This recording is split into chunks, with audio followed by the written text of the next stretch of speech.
Qorasuvlik akademik Bo'rivoy Ahmedov tarixchi, sharqshunos, tarix fanlari doktori, professor, O'zbekiston Fanlar akademiyasining akademigi, xizmat ko'rsatgan fan arbobi, Beruniy nomli davlat mukofoti laureati, Xalqaro Amir Temur nomidagi jamg'arma raisi, Ikkinchi jahon urushi qatnashchisi, Qorasuvning sevimli, ardoqli farzandi, nufuzli Kembrij va Hindiston universitetlarining faxriy professori bo'lgan allomadir. Bo'rivoy Ahmedov 1924-yil 12-avgustda Andijon viloyati Qorasuv qishlog'ida dehqon oilasida tug'ilgan va Qorasuvdagi birinchi sonli hozirgi 51-umumiy o'rta ta'lim maktabida o'qigan.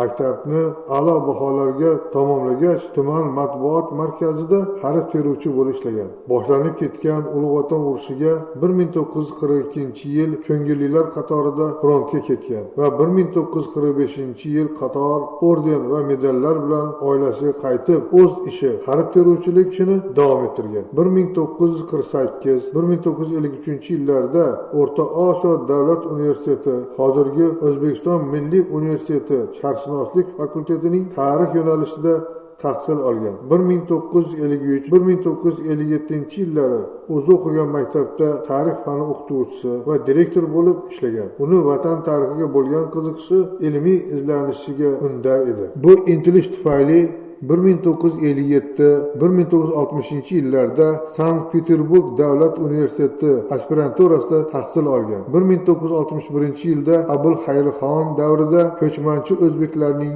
ahvoli mavzusida nomzodlik, 1974-yilda esa 16-18-asrlarning birinchi yarmida balxonliklari mavzusida doktorlik dissertatsiyasini himoya qilgan. 1960-yildan Bo'rivoy Ahmedov Beruniy nomidagi O'zbekiston Fanlar akademiyasi Sharqshunoslik institutida ilmiy xodim, bo'lim mudiri, bosh ilmiy xodim bo'lib ishlagan. Shu bilan birga Toshkent davlat sharqshunoslik institutida O'rta Osiyoda feodal xonliklar va davlat tuzilishlari mavzularida ma'ruzalar qilgan. Sobiq sho'rolar davrida tarix faqat rus tarixini o'rganishdan iborat bo'lgan edi.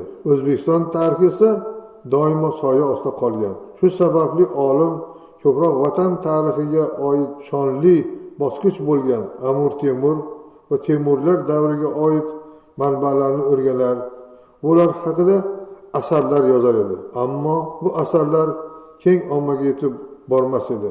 Chunki Sovet hokimiyati ularni nashr etilishiga yo'l qo'ymas edi. Jahon tarixida buyuk davlat arbobi, sarkarda, xalqlar o'rtasida totuvlik, o'zaro ishonch va ilm-fan madaniyat homiysi, buyuk bunyodkor, adolat himoyachisi Amir Temur dahosiga atab o'nlab asarlar yozgan. Ular O'zbekiston Respublikasi o'z mustaqilligini qo'lga kiritgandan so'nggina haqiqat tarixi sifatida xalqlar o'qish imkoniyatiga ega bo'ldi. Bo'rivoy Ahmedov sharqshunoslik va tarix fanining rivojiga katta hissa qo'shgan allomadir. Uning 300 dan ortiq monografik asarlari, darsliklar, risolalar, ilmiy maqolalarning muallifidir. Uning asarlari xorijiy tillarga tarjima qilingan. Amir Temurning 660 yilligi munosabati bilan tashkil etilgan xalqaro nufuzli anjumanlar, Parij anjumani va Samarqandda o'tkazilgan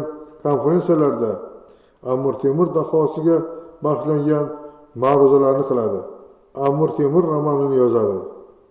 Bir qancha kitoblariga muharrirlik qilgan. Bo'rivoy Ahmedovning asarlari ingliz, fransuz, rus va boshqa tillarga tarjima qilingan. O'zbekiston Milliy ensiklopediyasi bosh tahrir hay'ati a'zosi sifatida ham ma'lum darajada ishlarni amalga oshirgan. Beruniy nomidagi O'zbekiston davlat mukofoti laureati Amir Temur buyuk xizmatlari uchun ordenlarining sohibi, jangovar orden va medallar, xalqaro faxriy unvonlar bilan taqdirlangan. Qorasuv xalqining faxri bo'lgan Bo'rivoy Ahmedov 2002-yil 2-mayda 77 yoshida vafot etgan. Biz qorasuvliklar jahon tan olgan tarixchi olim, alloma Bo'rivoy Ahmedov bilan zamondosh va hamshahar bo'lganligimizdan faxrlanamiz.